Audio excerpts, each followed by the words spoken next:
invitación. En realidad estos 3 días para mí han sido muy enriquecedor y renovador, con tanta juventud, tantos neurólogos jóvenes, con tantos proyectos y tan preparados para empezar proyectos verdaderamente grandes. Me voy renovada y a pesar de los años, todavía con el deseo de pelear, porque en este hospital se forme la clínica de epilepsia y poder trabajar mejor con los pacientes epilépticos. Así que muchas gracias, Iván, por la invitación. A ver cómo es esto. Por favor. A ver. ¿Cómo se llama? Para adelante, para atrás y el puntero. Ya. Muchas gracias. Ya. Bueno, espero que todavía tengan muchas ganas de escuchar. Epilepsia y migraña, ¿están relacionadas o no? ¿Son coadyuvantes? ¿Son coexistentes? ¿O son dos cosas diferentes? Pero lo que sí sabemos es que la cefalea es una de las causas más frecuentes de consulta y la epilepsia tiene una prevalencia bastante alta en nuestro país, como lo vimos los días anteriores, ¿no?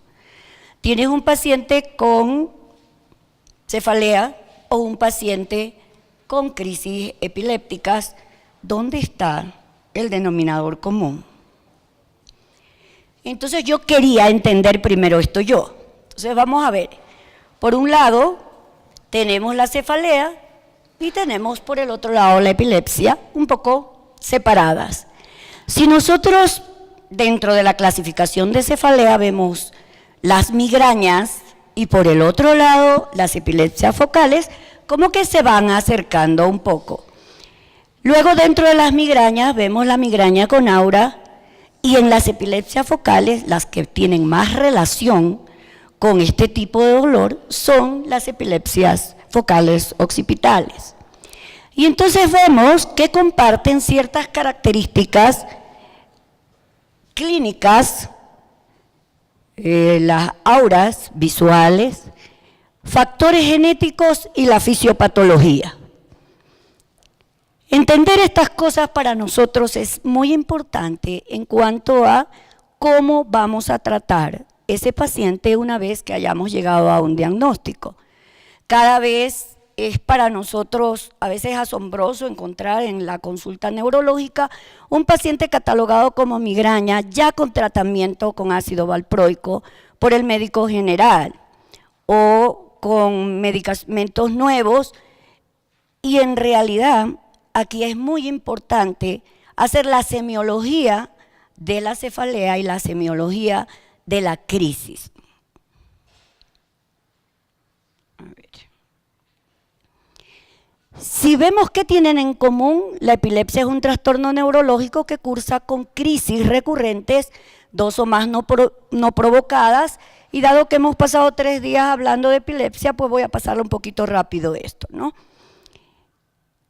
Los síntomas de disfunción cerebral que se producen pueden ser por una descarga hipersincrónica o paroxística, y las manifestaciones son muy variadas, son autolimitadas, pero ojo, el diagnóstico es clínico.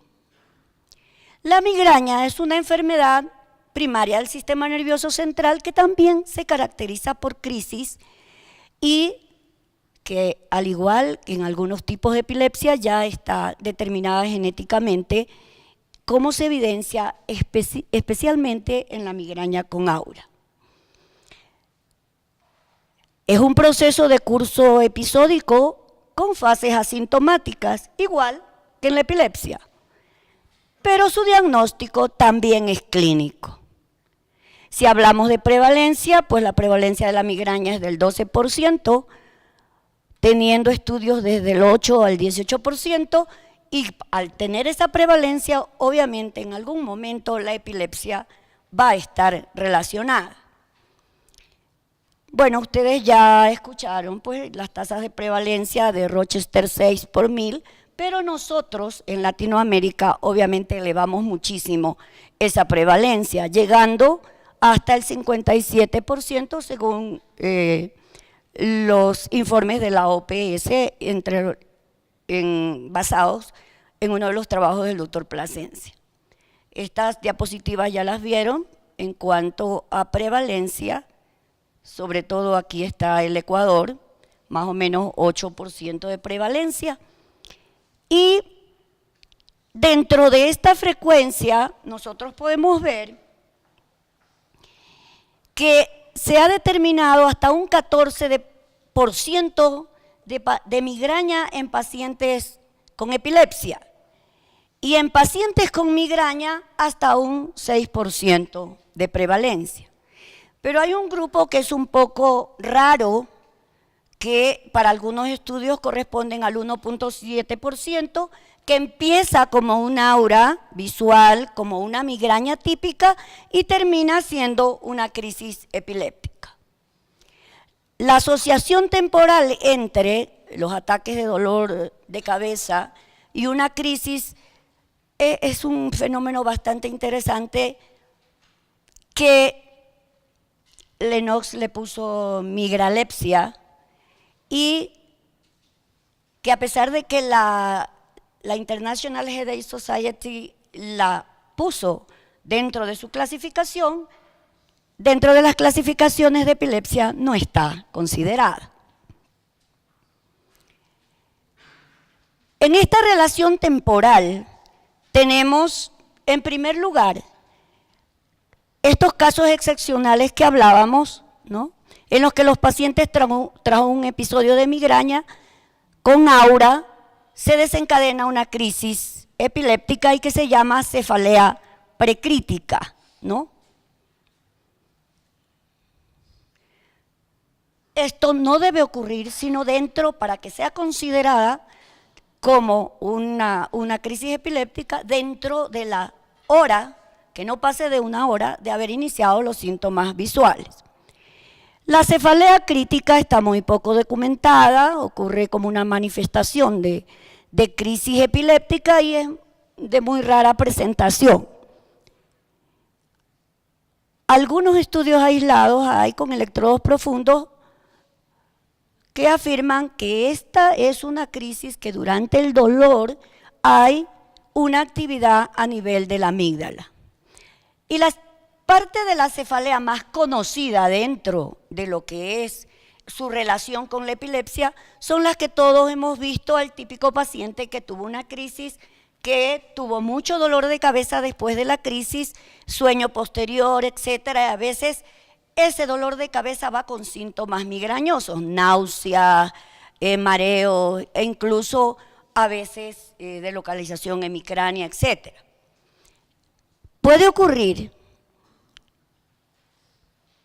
hasta en el 50% de los pacientes migrañosos, comparado con el 20% de los no migrañosos, y en el 26% tras una crisis focal, es decir, en una cuarta parte de pacientes con epilepsia, sobre todo del lóbulo temporal. La migralepsia es un término bastante controvertido, especialmente si estamos hablando de epilepsia. Ya lo dije anteriormente, pues la liga no la toma como una entidad, pero esto fue descrito por Lennox para el primer caso de cefalea precrítica, ¿no?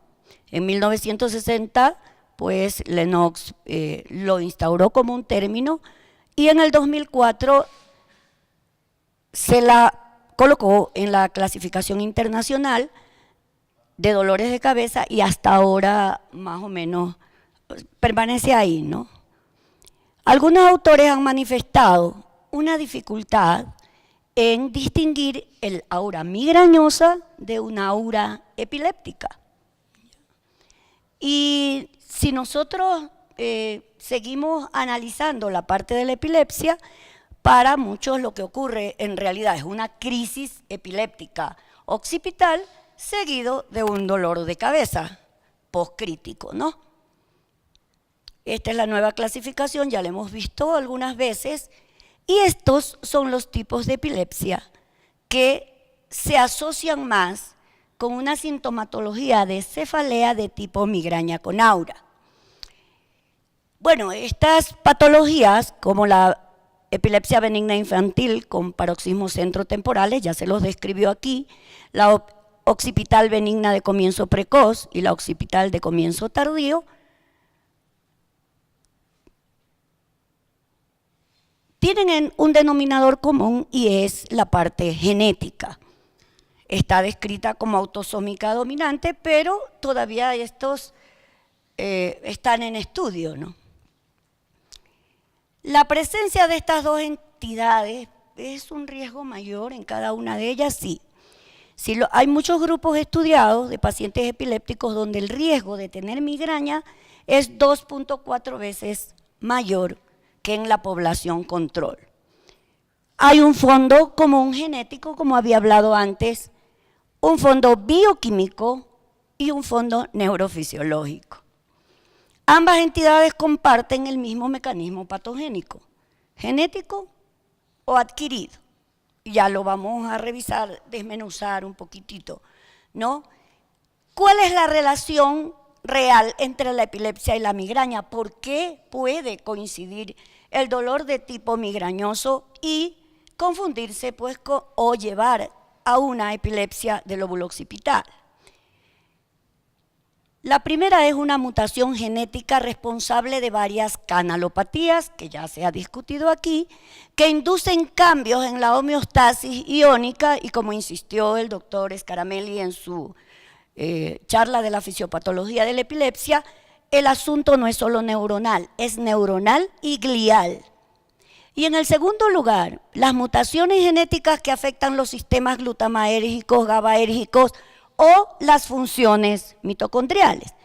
Ejemplo de ello, pues, es en la migraña hemipléjica familiar, donde hay el gen que codifica el transportador 1 de los aminoácidos excitadores. Y en esta primera parte es sobre todo a través de canalopatías, ¿no? En la epilepsia se han encontrado este cromosoma o este gen alterado y que codifican, que son los genes que codifican la polimerasa del ADN mitocondrial. Es decir, hay un trastorno a nivel profundo de la neurona o de la glía.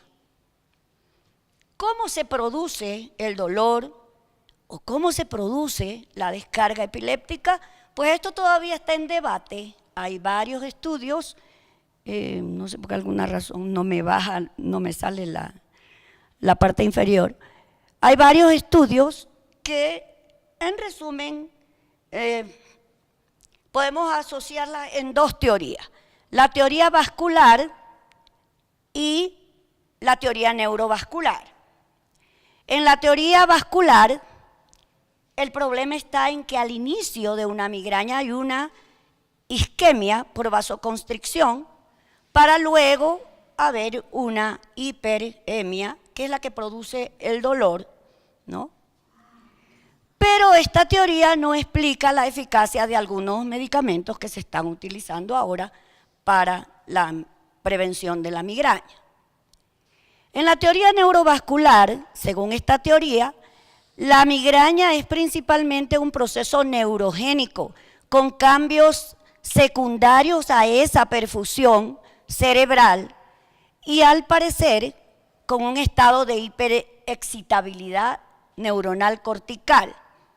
El hallazgo de hiperexcitabilidad pues se ha podido revisar con resonancias magnéticas funcionales o con estudios de SPECT, no.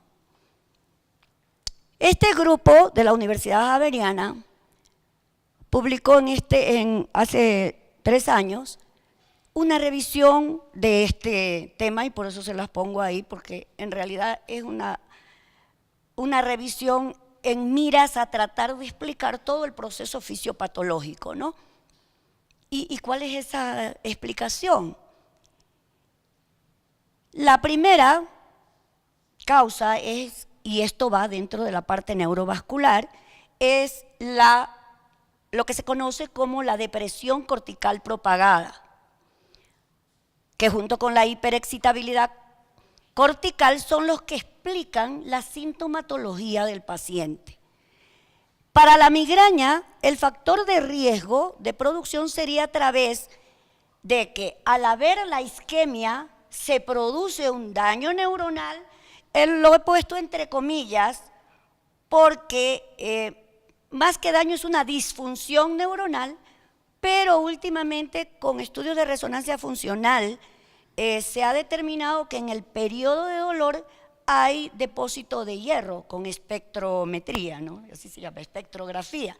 Depósitos de hierro en ciertas áreas del cerebro. Entonces, eso puede llevar a que la neurona que ha sido excitada y que está trastornada en su metabolismo pueda producir una crisis epiléptica. En la epilepsia, el factor de riesgo de migraña estaría a través de la activación de otro sistema, que es el conocido sistema trigeminovascular. En la depresión cortical propagada se entiende que empieza las descargas por estímulo, y luego lo vamos a explicar por qué se sospecha que desde antes del dolor ya hay un estímulo neuronal. Y esto se difunde hacia el resto de la corteza. Como vemos en esta figura,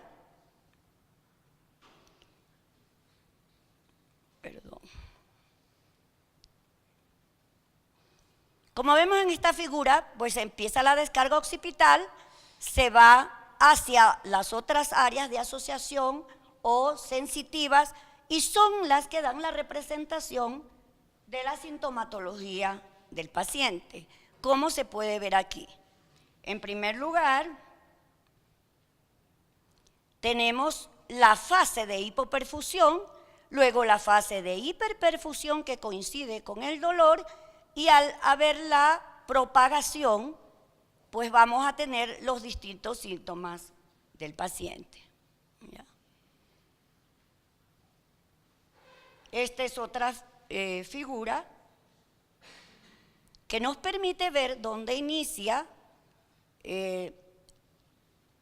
la hiperexcitabilidad, y esta hiperexcitabilidad a su vez va a desencadenar, por otro lado, el sistema trigeminovascular, que es el causante del dolor de la migraña.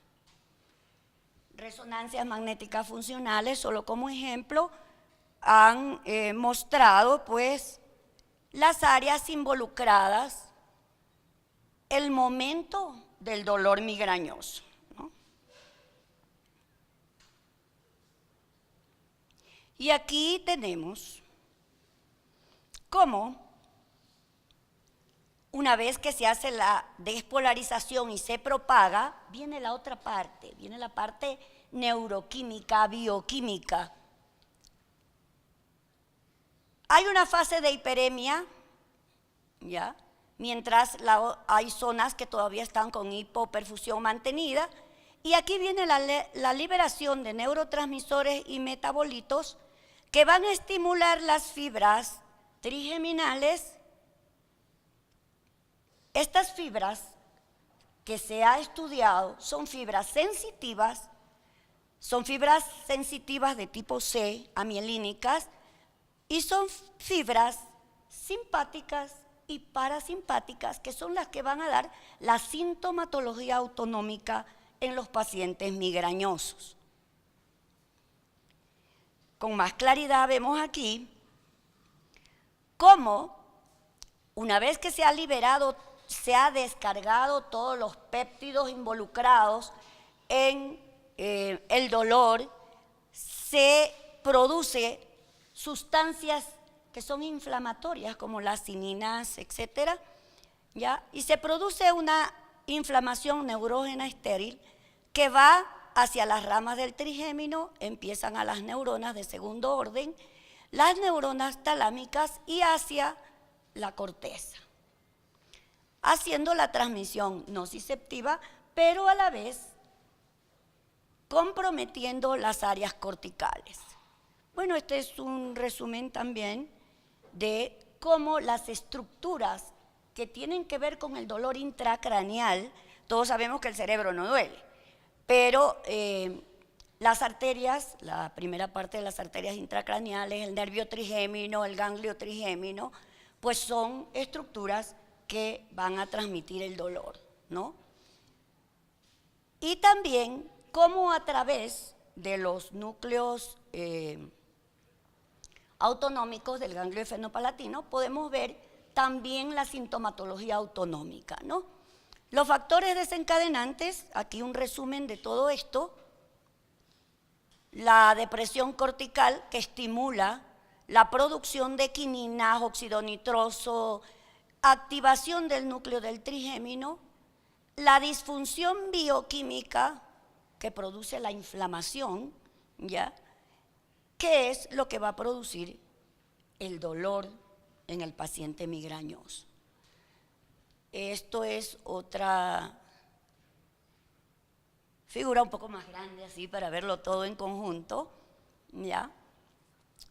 Y un resumen.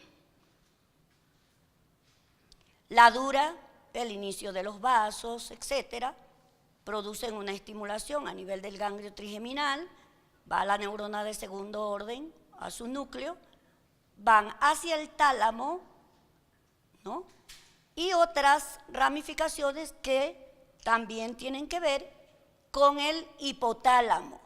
Se dice que el tálamo tiene que ver con la ínsula, el hipotálamo con la amígdala, de tal manera que ahí hay componentes neuronales que van a intervenir en la producción en un momento de las crisis ya epilépticas, ¿no? Entonces tenemos, pues, puede haber una atracción mecánica por de la parte de todo el sistema trigémino cervical, en que incluye hasta el nervio occipital mayor, y eso es que a veces nosotros tenemos, como muchas personas diagnosticadas de migraña, con cefaleas tensionales, ¿no? La activación neuroquímica, la activación inflamatoria, injuria directa a estructuras neuronales, la exposición de las neuronas a todas estas sustancias que causan trastornos metabólicos y que van a causar, obviamente, prácticamente otra lesión que va a ser a estimular la hiperexcitabilidad cortical. ¿Para qué nos sirve todo esto? Si aún todavía están estudiando estas cosas, todavía los medios funcionales en la mayor parte de los sitios son solo de investigación. No es que podemos coger un paciente, viene con la migraña, vamos a hacerle un SPECT, una funcional, para nosotros saber en qué va a terminar. Entonces, tenemos que tener en cuenta que ambas entidades, tanto la cefalea como la epilepsia, son entidades de diagnóstico eminentemente clínico, que a la hora de solicitar exámenes o a la hora de pedir, tenemos que primero desmenuzar esa semiología del dolor o esas características de la crisis que está refiriendo el paciente. Aquí tenemos los criterios diagnósticos. Una vez que nosotros tenemos al paciente, que el paciente nos dice cómo son sus crisis, qué localización tiene, cuánto duran, qué complicaciones o qué nota él posterior a cada crisis, entonces nosotros vamos a revisar los criterios diagnósticos de una migraña sin aura, dados por la Sociedad Internacional de Dolor de Cabeza, o su clasificación internacional, y los criterios del aura migrañosa. En este caso me detengo un poquito porque estos criterios son al menos 3 de las 4 características siguientes. 1 o más síntomas completamente reversibles que indiquen una disfunción cortical cerebral focal de tronco o ambas. Por lo menos uno de los sistemas del aura se desarrolla gradualmente en más de 4 minutos, o 2 o más síntomas del aura que se desarrollan sucesivamente. O sea, tenemos que ver que es un dolor que tiene un comienzo y que tiene un tiempo de duración, ¿no? Ninguno de los síntomas del aura debe durar más de 60 minutos y como habíamos dicho anteriormente, si se produce una crisis de tipo epiléptico, tiene que ser dentro de esos 60 minutos.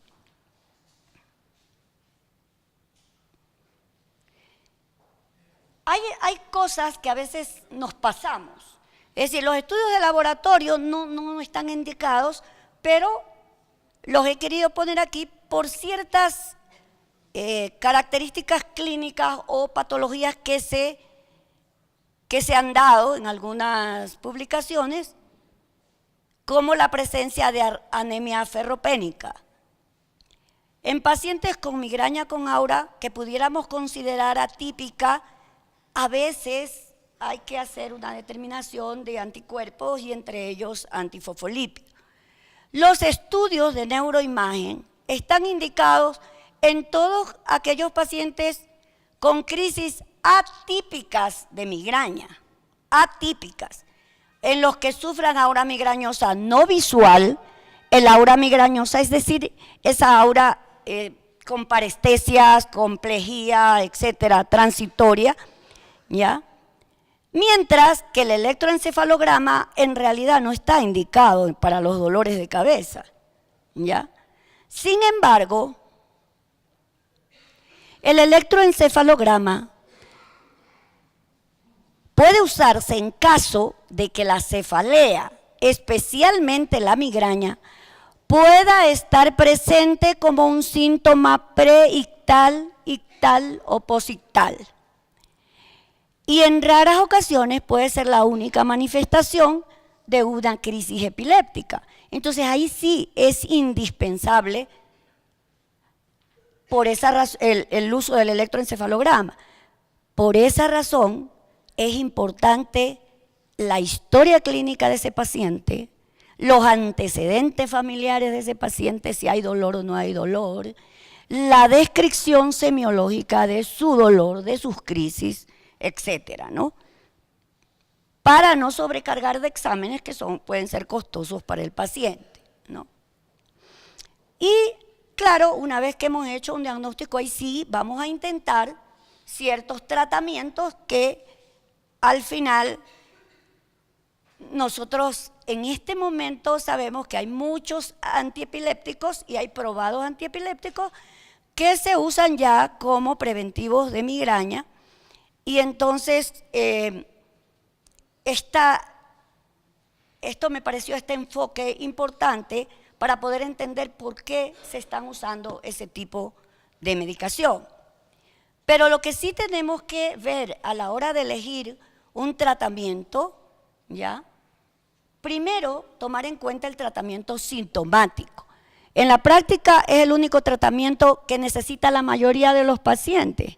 Porque si hemos tenido pacientes que tienen una crisis de migraña al año y a un paciente así no le vamos a dar un tratamiento preventivo. Tenemos que evitar el abuso de medicación sintomática. Hay pacientes que tienen su episodio de migraña que esperan tener el pico del dolor, porque así nos lo dicen en la consulta, y ahí me tomo una migra, etcétera, ¿no? Entonces yo le digo, pero le quita el dolor. No hasta que me tomo 3. Pero si es una migraña tiene que tomársela al comienzo, no cuando ya tiene instalado el dolor. Entonces, esas cosas son las que tenemos que explicarle al paciente, cuándo en realidad debe tener su medicación, en qué momento. Y yo tuve un paciente que se tomaba un ergotamínico cada 4 horas y se lo había tomado como por 5 días y cuando llegó era así todo pálido, sudoroso y con mucha sintomatología, pero era nadie se lo había indicado, él se la tomaba por su cuenta. Entonces el tratamiento sintomático tiene que ser individualizado para cada paciente y para cada crisis. No todos los pacientes requieren el mismo tratamiento para todos los episodios y aquí vuelvo a insistir, no todos los pacientes son iguales, no a todos los pacientes se les puede encasillar de tal manera que a todos los que vienen aquí con este tipo de dolor los mando ya con un medicamento específico. A la hora de individualizar el tratamiento es necesario tener en cuenta la variedad y la coexistencia con otras cefaleas, la presencia de procesos concomitantes, la existencia de síntomas asociados de tipo digestivo. Es decir, estoy con un paciente que tiene náuseas y que tiene vómitos y le estoy dando la medicación oral para su migraña, ¿no? Entonces hay que tener en cuenta cómo vamos a administrar la medicación sintomática dependiendo de los otros síntomas que tenga el paciente. La principal causa de fracaso es la utilización de medicamentos de eficacia insuficiente, no comprobada, ya lo que hablábamos de la elección de una vía de administración adecuada, y es altamente recomendable el tratamiento precoz, porque todos hemos podido ver que una vez que se instala el dolor, a veces ese paciente pasa hasta una semana con dolor. Los fármacos recomendados, todos los que ustedes pueden ver aquí, quiero hacer énfasis pues al naratriptán, que ahora lo tuvimos una vez, luego desapareció, ahora otra vez, y en realidad antes, no sé si los demás neurólogos que están aquí puedan decirme su experiencia, pero antes el sumatriptán, que fue uno de los primeros que se utilizó, se lo utilizaba incluso como diagnóstico. Es decir, si te quitaba y no seguías con el dolor, eso era migraña. O sea, más o menos así. No sé qué está pasando últimamente, pero el naratriptán, que sí lo tenemos a la mano, pues sí está sirviéndonos mucho en este momento, ¿no? Y medicamentos que son coadyuvantes para las otras, gracias. El tratamiento preventivo, que miren ustedes aquí, tiene que ser una frecuencia de crisis mayor de 3 al mes, ¿sí? Ataques de intensidad graves, efectos secundarios en los tratamientos agudos, ¿ya? Quiere decir que tenemos que elegir el paciente al que le vamos a dar tratamiento preventivo. Los objetivos de este tratamiento obviamente son reducción de la frecuencia de crisis, reducir el consumo de fármacos, reducir el número de visitas al médico, ¿ya? Y una vez que hemos conseguido aliviar a ese paciente, también tenemos que considerar en qué momento lo vamos a suspender.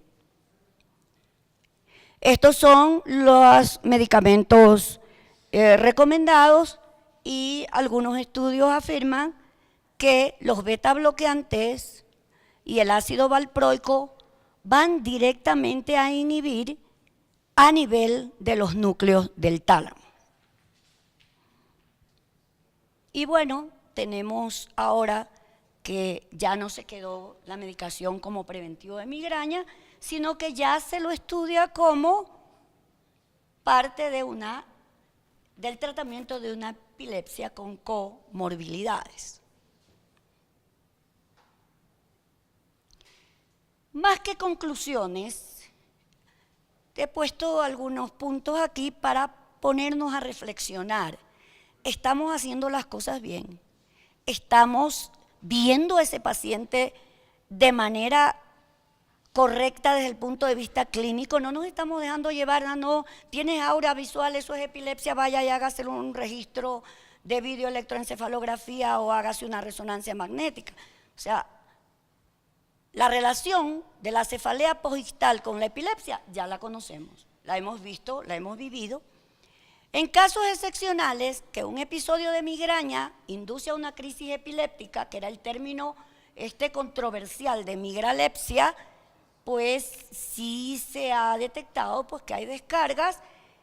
Hay que considerar bien y analizar que no son las más frecuentes, que es lo que menos tenemos, antes también de utilizar los medios de diagnóstico. Los factores que llevan a este hecho aún están en estudio. La